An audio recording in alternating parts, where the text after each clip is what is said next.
సినీ రంగానికి సంబంధించి ఉపాసన అంటే ఇష్టం లేని వాళ్ళు ఎవరు ఉండరు. తాను సినిమాలలో లేకపోయినా రామ్ చరణ్ భార్యగా అపోలో ఇండస్ట్రీస్కి సంబంధించి అపోలో హాస్పిటల్స్ దానికి సంబంధించిన ప్రతి ఒక్క విషయంలో కూడా తను ఎప్పటికీ ప్రజలకు సేవ చేయడంలో ముందుంటుంది. అసలు తెలుగు ఇండస్ట్రీలలో మొత్తం అసలు గొప్పింటి కోడలనే కాకుండా గొప్ప వ్యక్తిత్వం ఉన్న వ్యక్తి ఖచ్చితంగా ఉపాసననే. అయితే ఎప్పుడైనా కూడా సినీ రంగానికి సంబంధించి ఏదైనా ఒక సినిమా హిట్ అయినా ఫ్లాప్ అయినా దాంట్లో హీరోయిన్లతోని ఎలాగూ భార్యాభర్తలు ఇద్దరికి పరిచయం ఉంటుంది.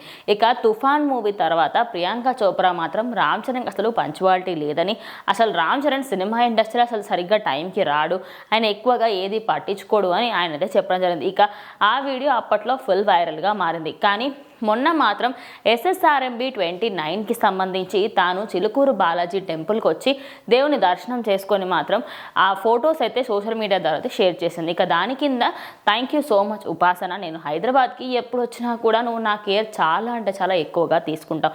అంటే ప్రియాంక చోప్రాకి తెలుగు ఇండస్ట్రీలో చాలా అంటే చాలా తక్కువ మంది తెలుసు అనుకోవచ్చు. బికాస్ తను తుఫాన్ మూవీతోనే ఇక్కడికి వచ్చింది, అదే ఫస్ట్ అయింది, అదే లాస్ట్ మూవీ అన్నారు. దాని తర్వాత ఇంకా అక్కడ బాలీవుడ్లో తనని ఒక 10 years వరకు బ్యాన్ చేస్తారు. ఇక బాలీవుడ్లో లేదు, టాలీవుడ్లో లేదనే టైంకి తను హాలీవుడ్లో ఒక చిన్న వెబ్ సిరీస్ ద్వారా వెళ్ళి అక్కడ తనకంటూ మంచి స్టార్డమ్ సంపాదించుకుంది. అయితే ఇప్పుడు తిన గురించి ఎందుకు, దీంట్లో ఉపాసన గొప్పతనం ఏముంది అనుకుంటున్నారా? ఖచ్చితంగా మొగుడికి సంబంధించి వాళ్ళ భర్తని తిట్టిన వ్యక్తితోనే తను చాలా అంటే చాలా సాన్నిహిత్యంగా ఉంది.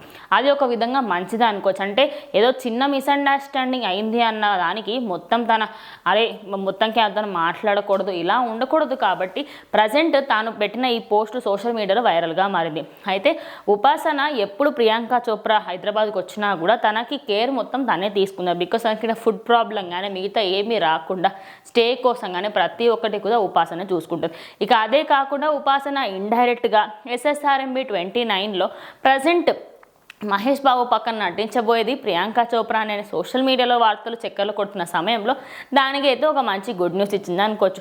ఇండైరెక్ట్గా ప్రియాంక చోప్రానే హీరోయిన్ అని ఉపాసన చెప్పడంతో ప్రజెంట్ ఆ వీడియో అదేవిధంగా ఆ పోస్ట్ అన్ని సోషల్ మీడియాలో వైరల్గా మారింది. సో మీలో ఎంతమంది SSRMB 29లో ప్రియాంక చోప్రా ఉండాలని కోరుకుంటున్నారో కామెంట్ చేయండి.